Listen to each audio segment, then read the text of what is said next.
અમદાવાદમાં રહેતી 7 વર્ષની એન્જલ નામની બાળકીએ પોતાની અનોખી ભક્તિથી તમામ લોકોને ચોંકાવી દીધા છે। માત્ર 7 વર્ષની આ દીકરીએ અમદાવાદની ઉત્તર પ્રદેશના વૃંદાવન સુધીની દંડવત યાત્રા શરૂ કરી છે। તેમનો ધ્યેય વૃંદાવનમાં પૂજ્ય શ્રી પ્રેમાનંદ મહારાજના કુંજકેલી આશ્રમે પહોંચી તેમના દર્શન કરવાનો છે। આ યાત્રામાં તેને અંદાજિત 6 થી 8 મહિના જેટલો સમય લાગી શકે છે। એન્જલ હાલમાં અમદાવાદથી નીકળીને દહેગામ સુધી પહોંચી ગઈ છે। બાળકીના પરિવારના જણાવ્યા અનુસાર આ તેની બીજી મોટી યાત્રા છે। અગાઉ તેણે અમદાવાદથી દ્વારકાની યાત્રા પણ આ જ રીતે દંડવત પ્રણામ કરીને માત્ર 2 મહિના અને 2 દિવસમાં સફળતાપૂર્વક પૂર્ણ કરી હતી।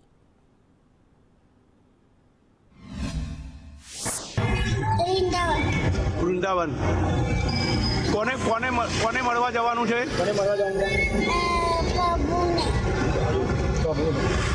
દ્વારકાધીશ। મારું નામ છે અલ્પેશ।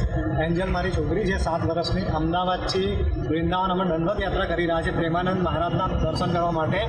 તો આજે 6ઠ્ઠો દિવસ છે। આજે દહેગામ લગીને પહોંચી ગયા છે અને પબ્લિકનો તમામનો ખૂબ સાથ અને સહકાર મળી રહ્યો છે।